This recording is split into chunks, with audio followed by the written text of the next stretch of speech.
लिखिए, थोड़ा सा लिखिएगा इसके बारे में, फिर आगे बताया जा रहा है। Aldous hello group is, Aldous hello group is electron donating by resonance, by resonance, comma देकर के लिखना, its electron withdrawing inductive effect, its electron withdrawing inductive effect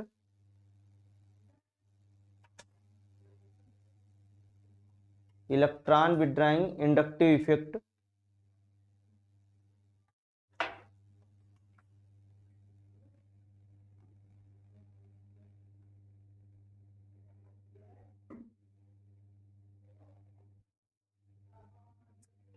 electron withdrawing inductive effect that decreases the distance of, that decreases the, that decreases with, लिखिएगा, that decreases with,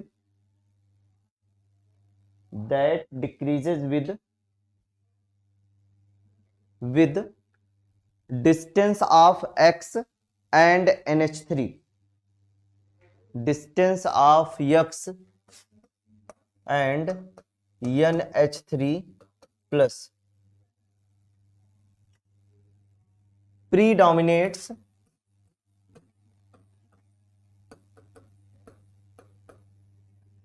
predominates, comma देकर लिखिएगा, making all the amines, making all the amines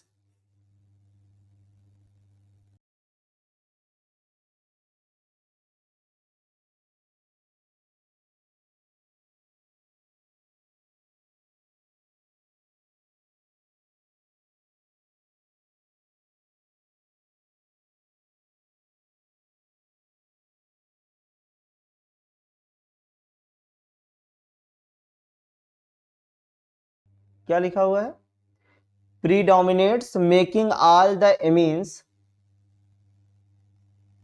making all the amines, all the amines less basic than aniline, making all the amines less basic than anilines,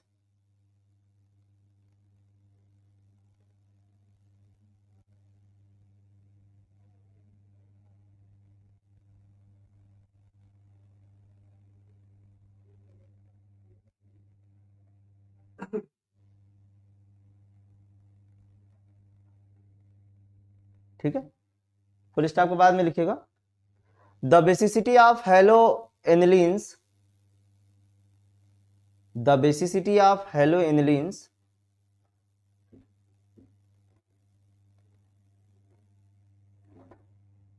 the basicity of haloanilines, haloanilines,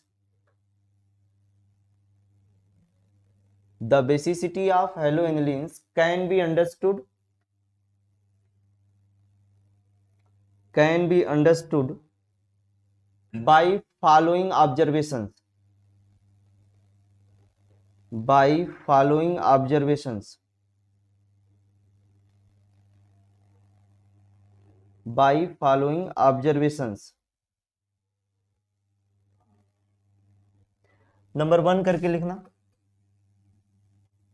inductive effect of chloro group, inductive effect of chloro group destabilizes cations, destabilizes cations, दूसरा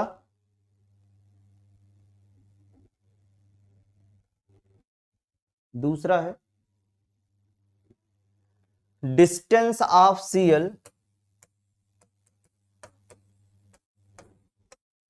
distance of Cl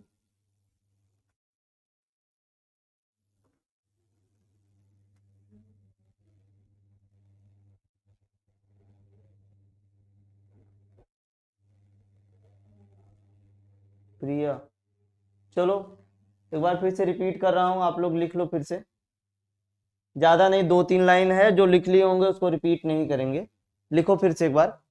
although halo group is electron donating by resonance, although halo group is electron donating by resonance, by resonance,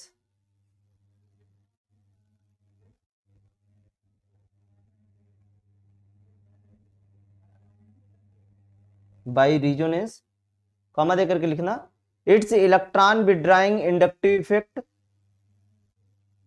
it's electron withdrawing inductive effect,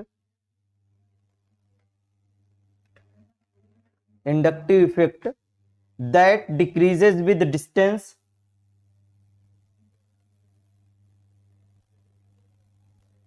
that decreases with strength, नहीं, that decreases with distance है, strength नहीं है, that decreases with distance, distance of X and NH3 plus, X and NH3 plus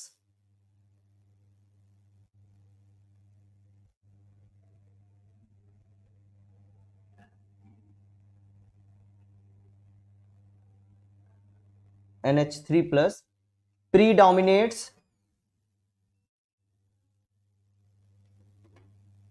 predominates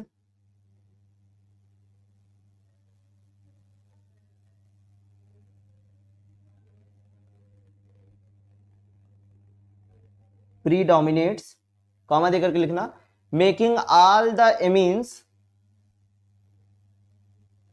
making all the amines,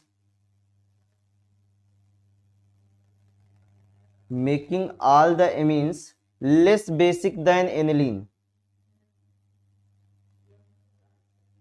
all the amines less basic than aniline,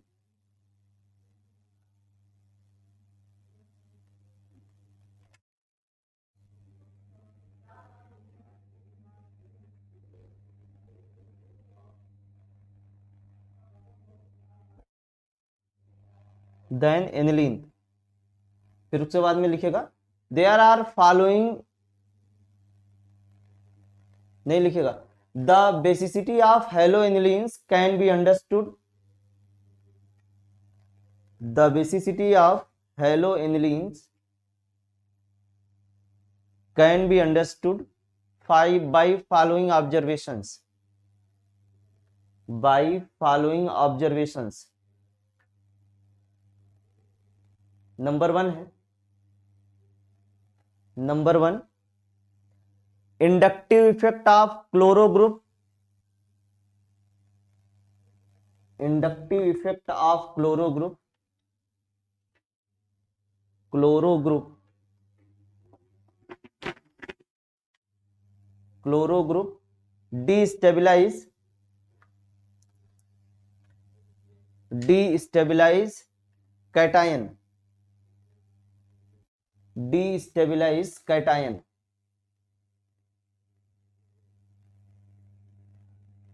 दूसरा,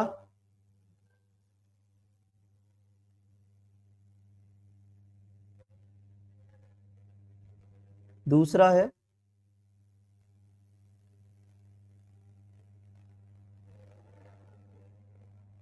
दूसरा distance of Cl and NH3 plus, distance of Cl and NH3 plus is in increasing order,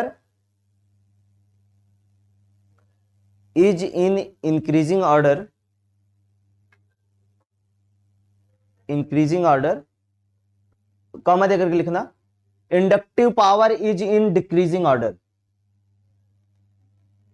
inductive power is in decreasing order, is in decreasing order, decreasing order. अगला point है stability of cations in increasing order, stability of cations, Rahul, जिसका आप छूटा होगा वो अपना बाद में जो है वो बैक करके अपना देखेगा, ठीक है। स्टेबिलिटी क्या लिखा है, stability of cations in increasing order, 10 10 10 the basicity in decreasing order, 10 the basicity in decreasing order, decreasing order is as follows, is as follows, जितना कम इंडक्टिव इफेक्ट लगेगा माइनस आई इफेक्ट, उतना बेसिसिटी जो है वो क्या होगी हमारी, ज्यादा होगी। NH2 रहेगा, 3 नहीं रहेगा यहाँ पे।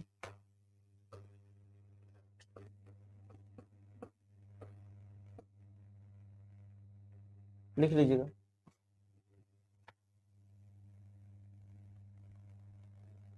पी के ए वैल्यू अगर लिखना चाहें तो लिख लीजिएगा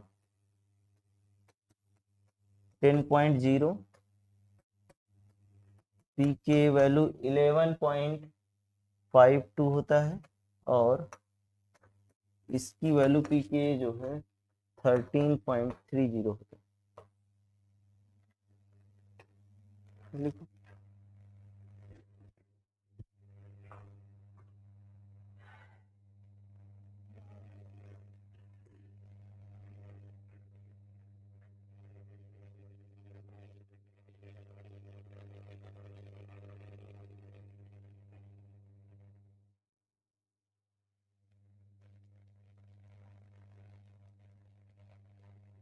हो जाए तो टेक्स्ट करो।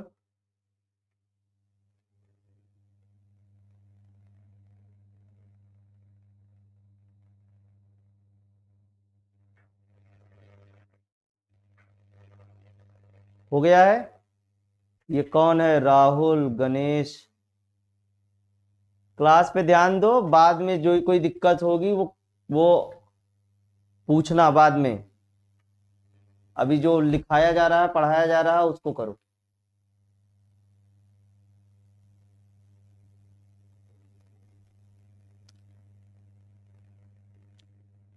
देखिए अब हमें देखना यह है कि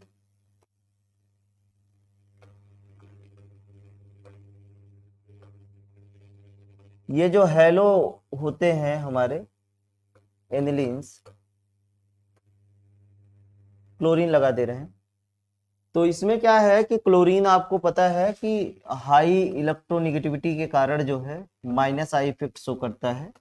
ये माइनस आई इफेक्ट जो है, जो कैटायन बनेगा उसको क्या करेगा, ये डीस्टेबलाइज करेगा,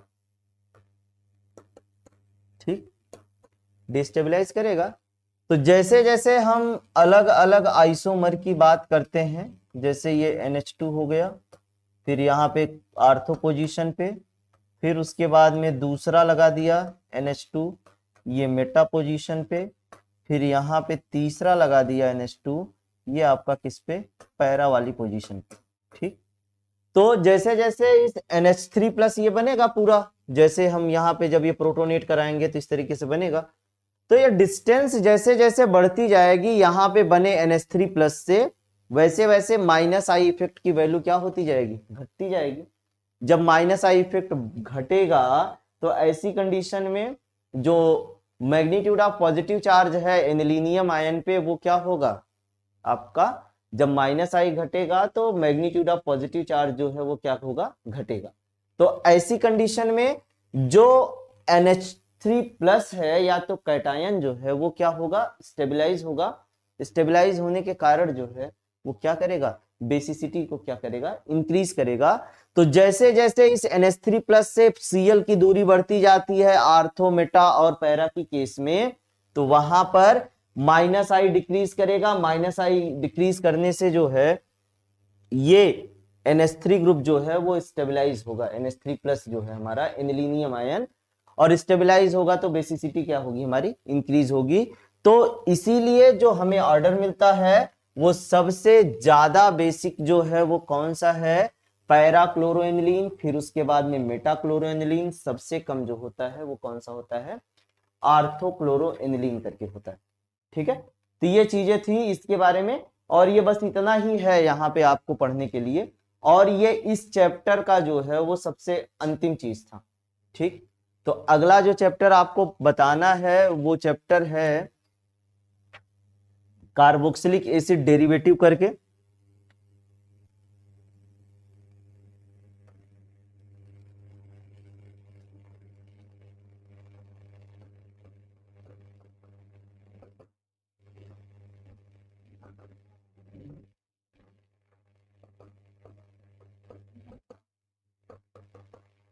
कार्बोक्सिलिक एसिड डेरिवेटिव्स करके है जो आपके यहाँ पढ़ने के लिए है, और इसमें जो चीजें आपको पढ़नी है आफ्टर रिड्यूस्ड सिलेबस वो आपको मैं थोड़ा सा बता दे रहा हूँ, आप एक बार उसको रीड भी कर लीजिएगा कैसे किस तरीके से है। तो जो इसमें दिए हुए हैं वो न्यूक्लियोफिलिक एसाइल या acyl substitution and there relative reactivities of acyl derivatives करके है।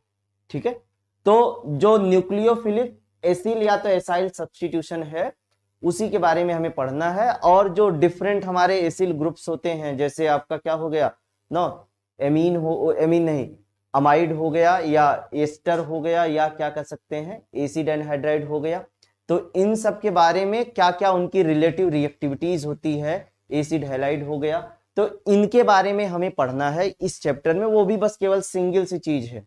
ठीक है, जैसे हुआ क्या था कि जब रिड्यूस सिलेबस की बात की गई तो उसके पहले का जब सिलेबस था तो उसमें एसिड जो हैलाइड है या तो एनहाइड्राइड है ना, या तो आपका क्या है एस्टर है, तो इन सब के प्रिपरेशन और प्रॉपर्टीज के बारे में भी था। तो ये जब रिड्यूस्ड किया गया है कोविड-19 के कारण, तो इसमें केवल और केवल न्यूक्लियोफिलिक एसिड या तो एसाइल सब्स्टिट्यूशन के बारे में पढ़ना है, तो वो जो है आपको बताया जाएगा, और उसमें आप जो हेडिंग डालेंगे वो आपको बता रहे हैं हम।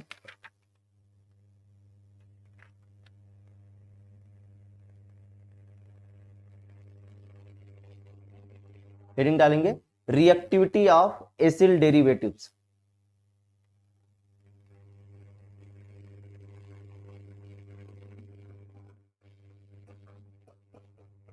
Reactivity of acyl derivatives.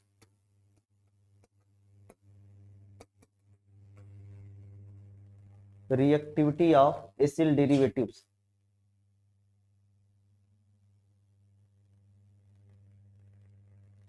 हाँ सचिन सही है, जो दिया गया है वही उतना ही पढ़ाया भी जाएगा। ठीक है, सचिन कुमार नहीं है इंटर कन्वर्जन। इंटर कन्वर्जन जितना भी था वो लास्ट वाले में जितना बताए हैं वही उतना तैयार रखो, उसी में से आएगा। और एक चीज कि अगर किसी के मन में ये इस तरीके से होगा कि पुराने वाले सिलेबस से पेपर बनेगा, तो ये एकदम भूल जाना तुम लोग, जो पुराना वाला सिलेबस था उसके अकॉर्डिंग पेपर न बन करके जो है वो आपका जो रिड्यूस्ड सिलेबस है उसी के अकॉर्डिंग बनेगा, और जो गाइडलाइंस है वो सभी को पता है कि हाँ कि इस तरीके से एग्जाम का होगा। ठीक है, तो जो है वो रिएक्टिविटी ऑफ एसिल डेरिवेटिव्स। ठीक है, देखिए एसिल डेरिवेटिव में जो हमें पढ़ना है ना, मैंने ये बताया आपको कि एसिल कहने का मतलब RCO ग्रुप जो होता है वो हमारा क्या है, एसिल है। ये कुछ इस तरीके से हमने यहाँ पे क्या लगा दिया, जैसे G लगा दिया। ठीक, G लगा दिए, G से ज्यादा अच्छा जो है वो क्या लगा दिए आप यहाँ पे L लगा दीजिए, L। ठीक, तो ये जब L हमारा क्या हो जाएगा, हेलोजन हो जाएगा, क्लोरीन क्लोरीन जैसे, तो इसे हम क्या बोलेंगे, एसिड हैलाइड बोलेंगे। ठीक है, एसिड हैलाइड बोलेंगे। ये अगर L की जगह पे हमने एल्कोक्सी ग्रुप लगा दिया तो इसे हम क्या बोलेंगे, एस्टर बोलेंगे। L की जगह पे हमने अगर एमीन लगा दिया तो इसे क्या बोला जाएगा, अमाइड बोला जाएगा। ठीक है, क्या बोलेंगे हम इसको, अमाइड बोलेंगे। एक और है कि एल की जगह पर अगर हम ये पूरा एसिटिक एसिड का ग्रुप लगा दे, एसीटेट आयन, ठीक है, CH3CO CH3 करके, CH3COO करके, तो ये क्या बन जाएगा, RCOOCOCH3। इसे हम क्या बोलेंगे, एसिड एनहाइड्राइड बोलेंगे। ठीक, एक और था, अगर R की जगह पे हमने OH लगा दिया तो इसके बारे में तो आपने काफी पढ़ा, कार्बोक्सिलिक एसिड बनेगा, कि ये इस तरीके से होता है। ठीक, तो इसकी रिएक्टिविटी जो है वो किस तरीके से होती है। अब एक चीज हमें ये देखना है कि ये जो एसिल डेरिवेटिव्स हैं जितने भी आपको यहां पे लिखे गए हैं, ठीक है, ये सारे के सारे, चाहे वो क्लोरीन हो, चाहे एल्कोक्सी ग्रुप हो, चाहे NH2 ग्रुप हो, चाहे ये आपका क्या हो, एसीटेट ग्रुप हो, ठीक, चाहे वो आपका क्या हो, OH ग्रुप हो, ये सारे के सारे जो हैं वो निकलने की टेंडेंसी रखते हैं। निकलने की टेंडेंसी या लीविंग एबिलिटी रखने के कारण जो है, ये जो पूरा एसिल डेरिवेटिव्स हैं, ये जो आपके सामने लिखे गए हैं, ये जो रिएक्शन मेनली देते हैं वो न्यूक्लियोफिलिक सब्स्टिट्यूशन रिएक्शन, कहने का मतलब यसियन रिएक्शन देते हैं, न्यूक्लियोफिलिक सब्स्टिट्यूशन रिएक्शन देते हैं। तो ये इसीलिए है क्योंकि sp2 हाइब्रिड कार्बन से जुड़ा हुआ क्या है, हमारा लिविंग ग्रुप। आपको पता है कि ये जो पाई बॉन्ड है ये जल्दी से टूटेगा, टेट्राहेड्रल रिएक्शन इंटरमीडिएट बनता है, जो निगेटिवली चार्ज ऑक्सीजन होता है वो अपने निगेटिव चार्ज को डिलोकलाइज करा करके लिविंग ग्रुप को क्या कर देगा, निकाल देगा। तो इस तरीके से न्यूक्लियोफाइल आता है, इस लिविंग ग्रुप को क्या करता है, सब्स्टिट्यूट कर देता है। और जब न्यूक्लियोफाइल आएगा, लिविंग ग्रुप को सब्स्टिट्यूट करेगा और प्रोडक्ट बनाएगा, तो उसे हम न्यूक्लियोफिलिक सब्स्टिट्यूशन रिएक्शन का नाम देते हैं। इसके बारे में पार्ट 1 में आपको बताया गया था कि न्यूक्लियोफिलिक सब्स्टिट्यूशन रिएक्शन SN1 होता है, SN2 होता है, unimolecular nucleophilic substitution reaction, bimolecular nucleophilic substitution reaction, ये सारे होते हैं। तो वो सारे SN1 SN2 ये सारी चीजें हमें नहीं पढ़ना है, हमें यहाँ पे ये पढ़ना है कि ये एसिल डेरिवेटिव जितने आपके सामने लिखे गए हैं ये हमारे क्या देते हैं, कि न्यूक्लियोफिलिक सब्स्टिट्यूशन रिएक्शन देते हैं, ये पढ़ना है। इसके अलावा जो है कि जितने भी ग्रुप आपके सामने लिखे गए हैं, चाहे एसिड हैलाइड हो या ना एस्टर हो या अमाइड हो या एसिड एनहाइड्राइड हो या कार्बोक्सिलिक एसिड हो, इनकी रिलेटिव रिएक्टिविटीज क्या है फॉर न्यूक्लियोफिलिक सब्स्टिट्यूशन रिएक्शन, ये चीजें हमें पढ़ना है। ठीक है, तो इसमें जो थोड़ा सा लिखना है, पहले आप ये पढ़ेंगे, लिखेंगे कि क्या क्या फैक्टर्स या क्या क्या चीजें होती हैं जो कि न्यूक्लियोफिलिक सब्स्टिट्यूशन रिएक्शन के लिए रिस्पॉन्सिबल होती हैं। फिर उसके बाद में रिलेटिव रिएक्टिविटीज के बारे में बात करते हैं कि कौन ज्यादा रिएक्टिव होगा, कौन कम होगा और किस तरीके से होगा। ठीक है, लिखिएगा इसमें थोड़ा सा,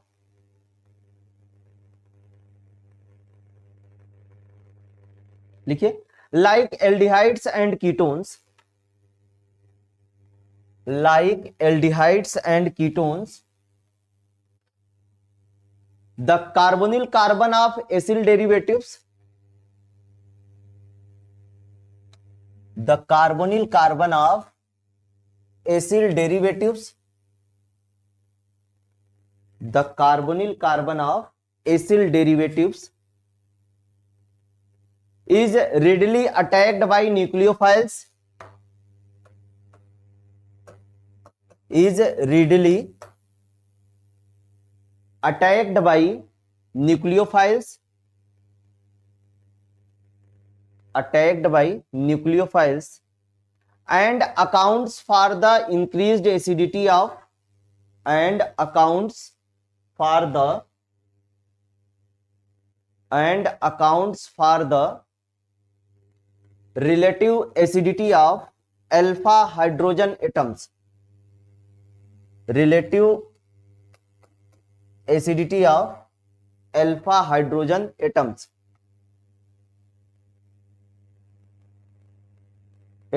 full stop के बाद में, the main reactions of these classes of compounds are, the main reactions of these classes of compounds are,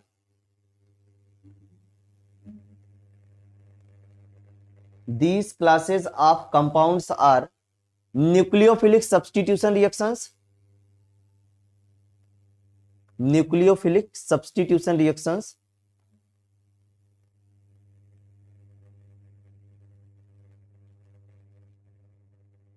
nucleophilic substitution reactions लिखो।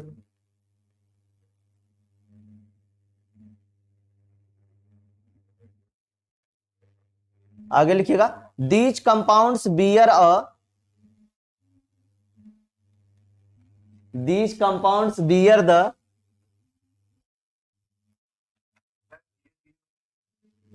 अरे जाने दो, धीरे धीरे करें चाहे तेज तेज करें। these compounds bear the, K C sir का जो है म्यूजिकल जो है क्लास चल रहा है, आप लोग का इंफॉर्मेशन देना था, इसीलिए वो कह रहा है कि वो गाना गा रहे हैं ना, धीरे धीरे लिखेगा।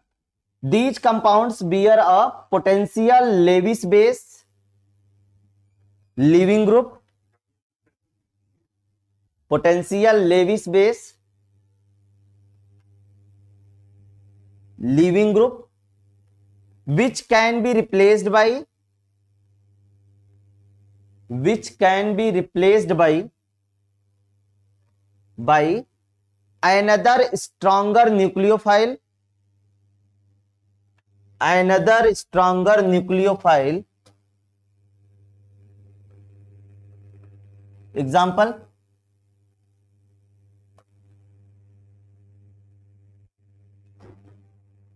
NU लिख दो, ज्यादा बेटर है, Y लिखने से नहीं कोई मतलब, NU minus RCO NU plus L minus L is equal to जो है वो क्या है,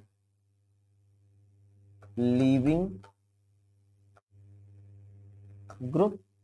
L जो हो सकते हैं वो क्या हो सकते हैं,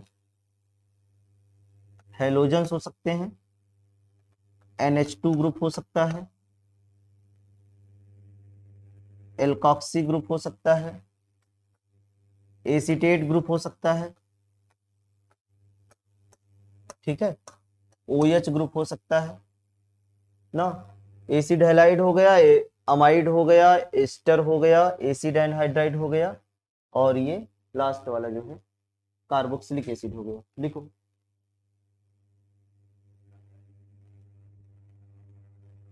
another stronger nucleophile,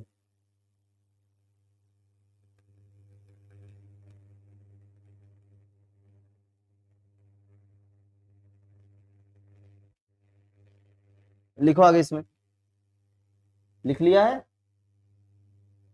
stronger nucleophile बोला गया है।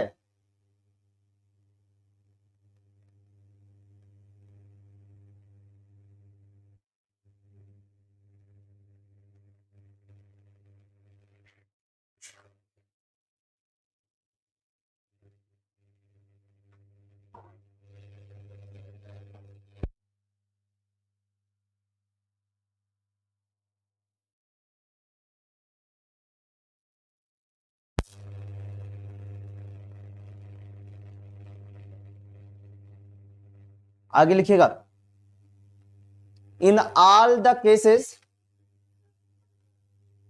In all the cases L has at least, L कहने का मतलब leaving group, L has at least one lone pair of electrons, one lone pair of electrons which is conjugated to pi bond of the carbonyl group, which is conjugated to pi bond of the carbonyl group,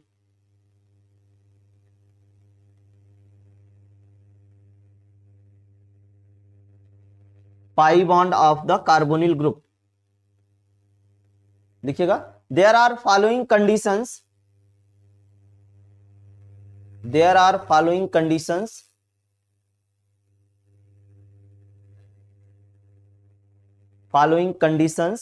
that should be fulfilled for, that should be fulfilled for for above reactions, for above reaction, number 1 करके लिखना। L must be, L कहने का मतलब leaving group, L must B,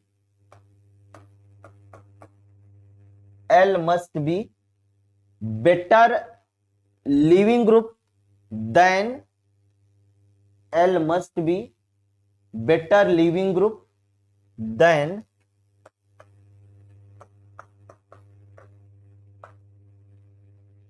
leaving group than nucleophile, than nucleophile। ये ऊपर जो आपके सामने रिएक्शन लिखा गया है, ये फॉलोइंग क्राइटेरिया को जब फुलफिल करेगा तभी जो है ये रिएक्शन पाया जाएगा। उसमें जो सबसे पहला क्राइटेरिया ये है कि जो निकलने की या तो लीविंग ग्रुप की एबिलिटी है वो ज्यादा बेटर होनी चाहिए न्यूक्लियोफाइल के कंपैरिजन में, ठीक है। दूसरा है वो है nucleophilicity of nucleophile, nucleophilicity of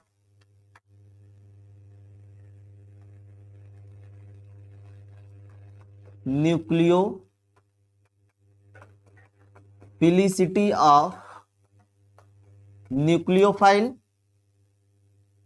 nucleophilicity of nucleophile should be strong enough,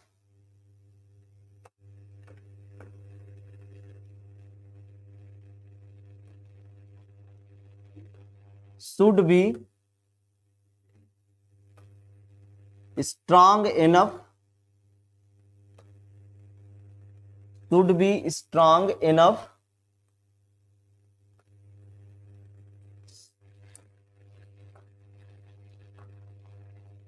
strong enough to attack the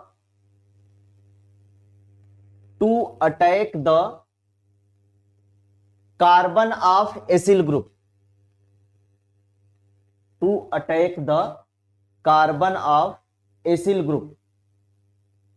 दूसरा यह है कि न्यूक्लियोफाइल की न्यूक्लियोफिलिसिटी मतलब कि जो न्यूक्लियोफिलिक कैरेक्टर है उसी को न्यूक्लियोफिलिसिटी बोलते हैं, तो वो इतना होना चाहिए कि वो जो एसिल ग्रुप का कार्बन है उस पे अटैक कर पाए, इतनी न्यूक्लियोफिलिसिटी होनी चाहिए।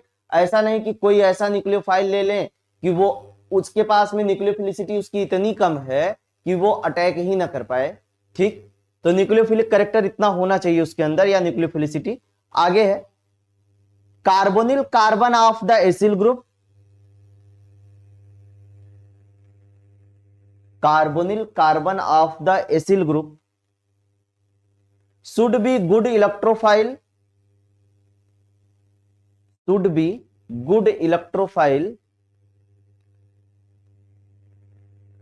should be good electrophile to react with nucleophile, to react with nucleophile, ठीक है। अगली देखिए जो 3 कंडीशंस बताई गई, पहले ये देखिए कि जो लीविंग ग्रुप है वो हमारा जो है क्या होना चाहिए, एक बेटर लिविंग ग्रुप होना चाहिए, और इसके साथ साथ में जो बेटर लिविंग ग्रुप है कहने का मतलब न्यूक्लियोफाइल। देखिए एक तरीके से आप ये ध्यान दीजिए, लिविंग ग्रुप जब निकलता है ना तो वो निगेटिव चार्ज लेकर के निकलेगा। न्यूक्लियोफाइल जो आता है उसके पास में ऑलरेडी निगेटिव चार्ज होता है या तो लोन पेयर ऑफ इलेक्ट्रॉन होता है। तो अगर दोनों निगेटिवली चार्ज हैं तो वो जो L- हमारा निकल रहा है, थोड़ा ध्यान से समझिएगा इसको, ये जो L- निकल रहा है ये जो है एक तरीके से क्या होना चाहिए, ज्यादा बेटर होना चाहिए किसके कंपैरिजन में, के Nu- के। मतलब जो लीविंग ग्रुप की निकलने की एबिलिटी है या टेंडेंसी है कि वो तेजी से निकल जाए तब आकर के न्यूक्लियोफाइल अटैक करे, तो वो जो लीविंग ग्रुप की निकलने की एबिलिटी है वो ज्यादा होनी चाहिए किसके कंपैरिजन में, न्यूक्लियोफाइल के कंपैरिजन में। और दूसरी चीज बताई जा रही है कि न्यूक्लियोफाइल के पास में इतना न्यूक्लियोफिलिसिटी उसकी रहे कि वो कार्बन ऑफ एसाइल ग्रुप पे अटैक कर पाए। अब ऐसा नहीं कि इतना वीक न्यूक्लियोफाइल ले ले जो कि जाकर के अटैक ही ना कर पाए और जब अटैक नहीं कर पाएगा तो सब्स्टिट्यूशन नहीं देगा। तो तीसरी चीज जो आपको बताई गई है वो ये समझाई गई है कि ये जो हमारा है, ठीक है, एसिल ग्रुप और आपका ये क्या है, न्यूक्लियोफाइल। आपको पता है कि ये जो कार्बन है, ये कार्बन हमारा क्या है, इलेक्ट्रोफिलिक है।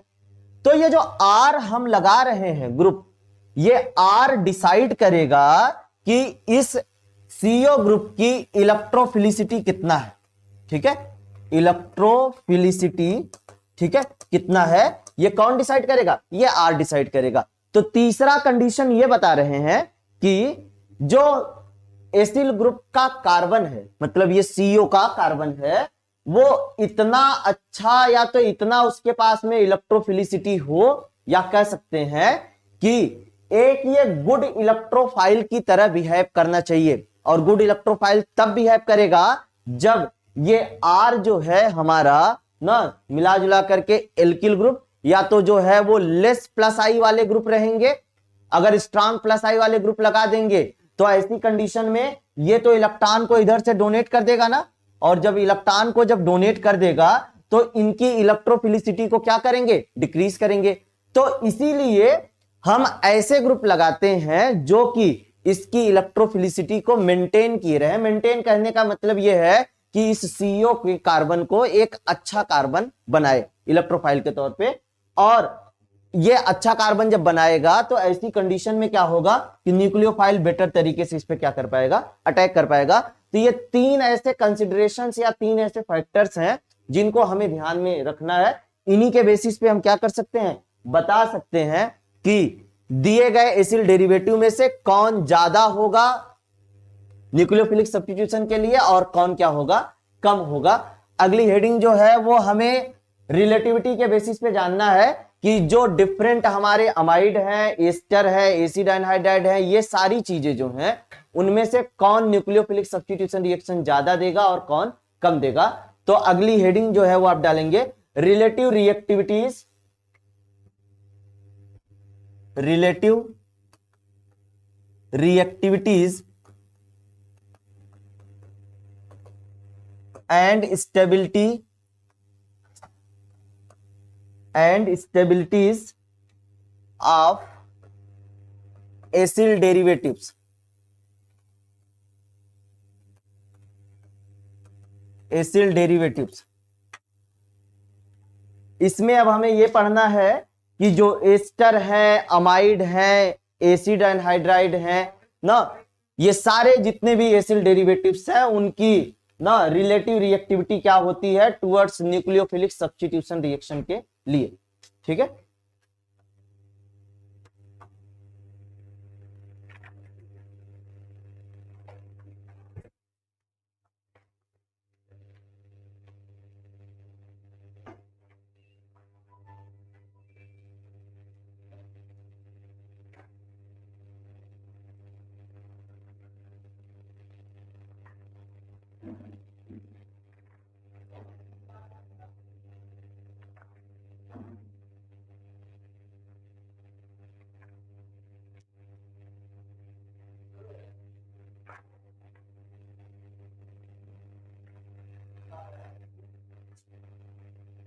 लिखेगा इसमें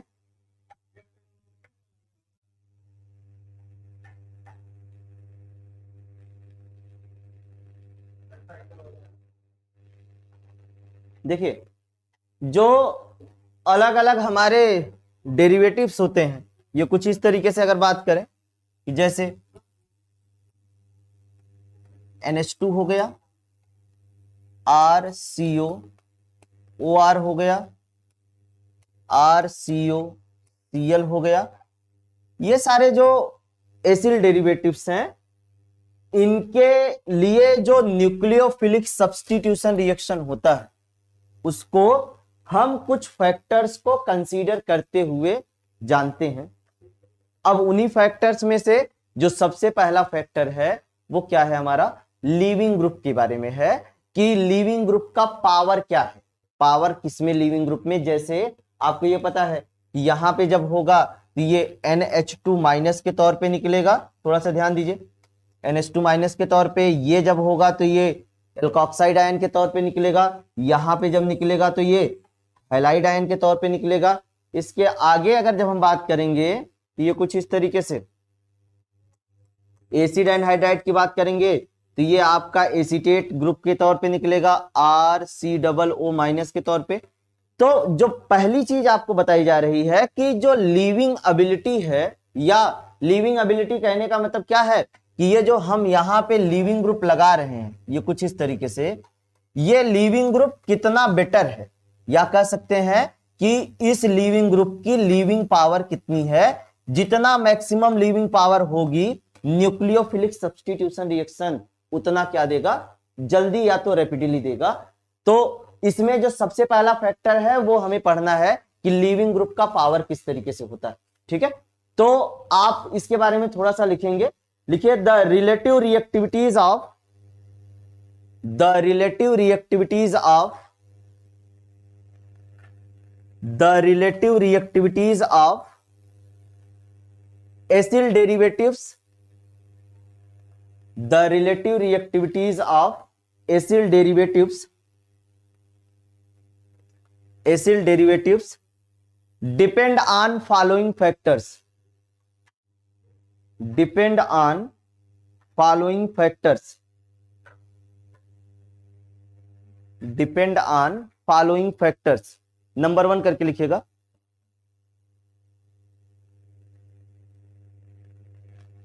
नंबर 1,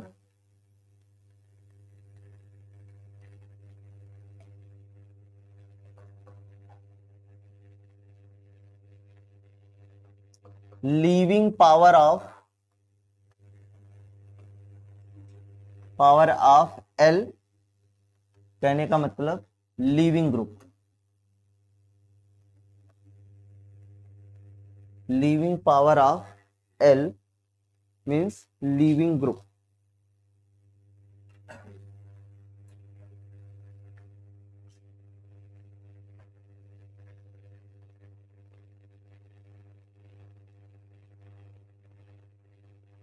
इसमें लिखिएगा as we know that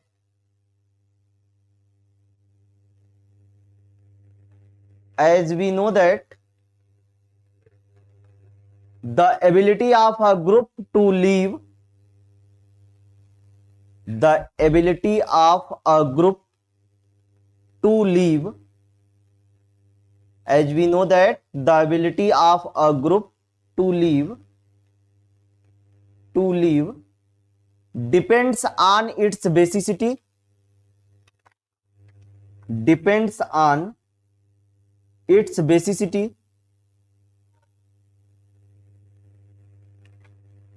its basicity, its basicity, full stop के बाद में the weaker the basicity of a group, the weaker the basicity of a group, basicity of a group, comma के बाद में the better is its leaving ability, the better is its leaving ability, the better is its leaving ability, that is ये formula type को लिख लीजिएगा। Basicity is inversely proportional to leaving power,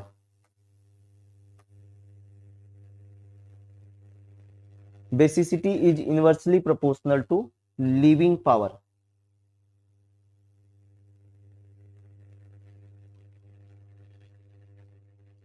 full stop के बाद में लिखिएगा the relative basicity of a living of the living groups, the relative basicity of the living groups, living groups in the decreasing order, in the decreasing order is as follows, is as follows, is as follows, NH2 minus, OH minus, RO minus, फिर उसके बाद में acid anhydride का, और सबसे कम जो है वो Cl माइनस का।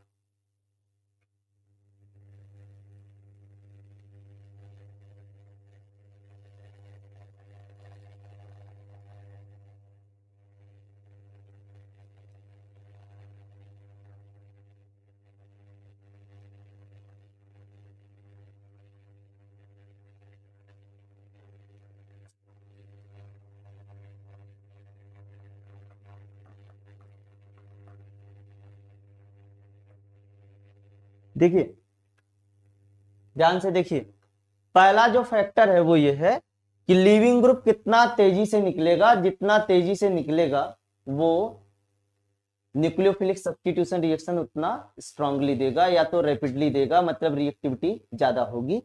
अब ये जो लिविंग ग्रुप निकलने का जो प्रक्रम है, या कह सकते हैं कि लिविंग ग्रुप कैसे निकलेगा, वो डिपेंड करता है कि जैसे लिविंग ग्रुप जब निकलेगा तो L माइनस के तौर पे होगा। तो ये L माइनस है, कहने का मतलब क्या है, बेस है, और बेस है तो जाहिर सी बात है तो हमको इसकी क्या मिलेगा, basic character that is basicity के बारे में पता चलेगा। ठीक है, बात आई समझ में। तो ये L माइनस पे जितना ज्यादा एक तरीके से क्या होगा, निगेटिव चार्ज होगा। ठीक है, L माइनस पे जितना ज्यादा एक तरीके से निगेटिव चार्ज होगा, या तो जितना ज्यादा इलेक्ट्रॉन डेंसिटी ज्यादा होगी, वो क्या करेगा कि बेसिसिटी को या तो बेसिक कैरेक्टर को क्या करेगा, उसके इंक्रीज करेगा, बेसिक कैरेक्टर को इंक्रीज करेगा। तो होता क्या है कि सामान्य तौर पे आप देखिए, ठीक है, अभी इस चीज को थोड़ा सा भूले रहो। ठीक है, थोड़ा सा इसलिए भूले रहो क्योंकि आपको एक सिंपल सी चीज बतानी है। ठीक है, इसको आप थोड़ा सा अभी इधर इग्नोर करें। जैसे नाइट्रोजन है, ऑक्सीजन है, फिर उसके बाद में आपका ये क्या है, फ्लोरीन। ठीक, तो जब हम यहां से यहां जाते हैं, ठीक, यहां से यहां जाते हैं, तो ऐसी कंडीशन में क्या होता है कि जो इलेक्ट्रोनेगेटिविटी है वो हमारी क्या होती है, इंक्रीज करती। तो जब इलेक्ट्रोनेगेटिविटी इंक्रीज करेगी तो ऐसी कंडीशन में क्या होगा कि जो इलेक्ट्रॉन डोनेट करने की टेंडेंसी होगी ना, या तो इलेक्ट्रॉन अवेलेबिलिटी कहें, ये ज्यादा बेटर है, इलेक्ट्रॉन अवेलेबिलिटी जो होगी वो क्या होगी, हमारी कम होगी। इलेक्ट्रॉन अवेलेबिलिटी अगर कम होगी तो बेसिसिटी हमारी क्या होगी, कम होगी। ठीक, ये एक जनरल सा आपको रूल बताया जा रहा है। ये केवल आपको तब बताया जा रहा है कि जब ये सारे ग्रुप ना हेलोजन हो या नाइट्रोजन केवल हो या ऑक्सीजन हो, तब के लिए। लेकिन अगर इस ऑक्सीजन से, नाइट्रोजन से या हेलोजन, हेलोजन से तो और कोई जुड़ेगा नहीं, ऑक्सीजन या नाइट्रोजन से कोई ग्रुप जुड़ जाता है, तो वो जो ग्रुप जुड़ रहा है वो भी डिसाइड करेगा कि वो किस तरीके से उनकी अवेलेबिलिटी ऑफ इलेक्ट्रॉन है। तो इन सारी चीजों को हम डिसाइड करते हैं बेसिसिटी को पी के ए वैल्यू से। ठीक है, किससे डिसाइड करते हैं, पी के ए वैल्यू से। तो ये जो बेसिसिटी को हम बताते हैं या पी के ए वैल्यू जो होती है, ये हमारा जो कंजुगेट एसिड होता है, ठीक है, कंजुगेट एसिड होता है, उसी का हम पी के ए वैल्यू निकालते हैं। ठीक है, तो यहां पे ये जो पी के ए वैल्यू है डिफरेंट ग्रुप्स की, ठीक है, पी के ए वैल्यू, उसके उस पी के ए वैल्यू के अकॉर्डिंग जो है हमें ये देख करके मिला, जितना आपका मैक्सिमम, जितना मैक्सिमम एक तरीके से क्या कर सकते हैं, पी के ए वैल्यू होगा। ठीक है, पी के ए वैल्यू जितना ज्यादा होगा, बेसिसिटी जो है वो इतनी क्या होगी, ज्यादा होगी। या तो आप पी के बी वैल्यू के बेसिस पे भी देख सकते हैं। पी के बी वैल्यू में जब जाएंगे तो जिसका पी के बी वैल्यू कम होता है उसकी बेसिसिटी उतनी क्या होती है, ज्यादा होती है। तो हम दोनों से कंपैरिजन कर सकते हैं, जो निगेटिवली चार्ज हमारा ग्रुप बन रहा है, दैट इज बेस बन रहा है, उससे हम ना पीकेबी वैल्यू को निकाल सकते हैं, या तो जो हमारा कंजुगेट एसिड बनता है उसके बेसिस पे हम क्या निकाल सकते हैं, पीकेए वैल्यू को निकाल सकते हैं। तो ओवरऑल पीकेए या तो पीकेबी वैल्यू से हम ये डिसाइड करते हैं कि कोई ग्रुप जो है वो कितना बेसिक है और कितना हमारा एसिडिक है। ठीक, तो यहां पर पीकेए वैल्यू या पीकेबी वैल्यू से ये देखा गया कि ये एक्सपेरिमेंटल वैल्यूज होती हैं, पीकेए की वैल्यू और पीकेबी की वैल्यू, ये हम इसे जो बोलते हैं ये कुछ और नहीं है पीकेए पीकेबी, ये आप जैसे पीएच पढ़ते हैं ना, minus log concentration of pH plus होता है, वैसे जब आप पीकेए के बारे में पढ़ेंगे तो negative logarithm of dissociation constant of acid minus log के, और पीकेबी के बारे में आप पढ़ेंगे तो negative logarithm of dissociation constant for base, यही चीज होता है हमारा पीकेए और पीकेबी। तो ये बेसिसिटी का जो ऑर्डर हमें देखने को मिलता है, सबसे ज्यादा बेसिक जो है वो NH2 माइनस, फिर उसके बाद में OH माइनस, फिर उसके बाद में alkoxide ion that is RO minus, फिर उसके बाद में आपका RCOO माइनस, और सबसे जो एक तरीके से कम होता है वो क्या होता है आपका हेलोजन या तो क्लोरो ग्रुप होता है। ठीक है, एसिड क्लोराइड की बात की जा रही है। तो अब इसके बेसिस पे हम क्या कर सकते हैं, ये तो बेसिसिटी का ऑर्डर हो गया, बेसिसिटी का जो ऑर्डर हुआ है उसी के बेसिस पे हम बता सकते हैं अब, क्योंकि इसके पहले बताया गया कि जितना ज्यादा बेसिक होगा लिविंग एबिलिटी जो है उतनी क्या होगी, कम होगी। या तो हम कह सकते हैं कि बेसिसिटी में एक तरीके से जितना बेसिसिटी का ऑर्डर आपको एक बताया गया है यहां पे ऊपर, ये देख रहे हैं आप, तो यहां पे अब आप जो दूसरा लिख सकते हैं leaving power order, leaving power order. ठीक, लीविंग पावर ऑर्डर में क्या करेंगे हम, सबसे ज्यादा Cl माइनस, फिर उसके बाद में RCOO माइनस, फिर उसके बाद में RO माइनस, फिर उसके बाद में OH माइनस, और उसके बाद में क्या हो गया आपका NH2 माइनस। ठीक है, ये लीविंग पावर ऑर्डर है, या तो लीविंग एबिलिटी ऑर्डर भी बोल सकते हैं।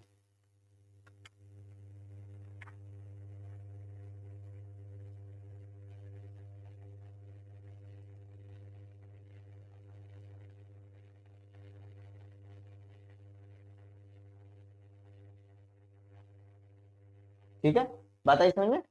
अब इसी के बेसिस पे हम क्या करेंगे, जो एसिल डेरिवेटिव के कंपाउंड्स है उनका ऑर्डर लिखेंगे। ठीक है, बस आपको RCO हर एक में जोड़ देना है, लिखिएगा आगे 10 relative reactivities of 10 relative reactivities of 10 relative reactivities of acids and acid derivatives, acids and acid derivatives, acids and acid derivatives in decreasing order, in decreasing order as follows, as follows। हाँ, क्या चीज, नहीं अभी मैं छोड़ दूंगा, ester, फिर उसके बाद में कार्बोक्सिलिक एसिड, फिर सबसे कम जो है वो किसका होता है, अमाइड का। ये रिएक्टिविटी के बारे में बताई जा रही, थोड़ा सा ध्यान देना, हेडिंग जो आपने डाला है स्टेबिलिटी भी डाला है, तो ये अभी रिएक्टिविटी के बारे में बताया गया है।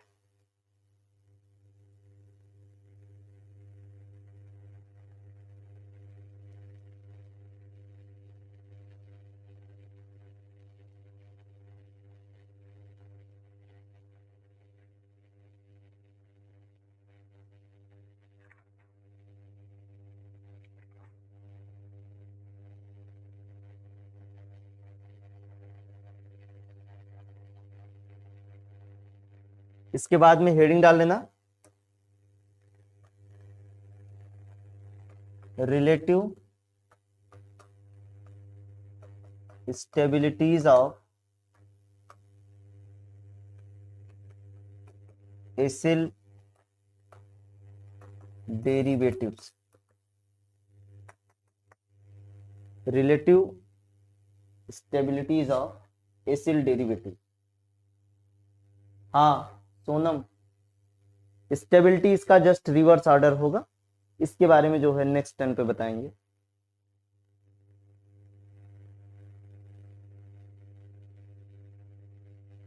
अंसाल पेपर भी कर लिए रहना आप लोग, तो देखते हैं कितना क्वेश्चन इसका होता है किस तरीके से।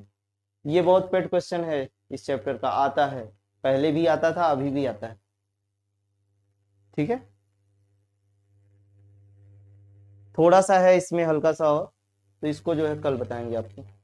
ठीक, आज के लिए इतना ही, धन्यवाद सभी का।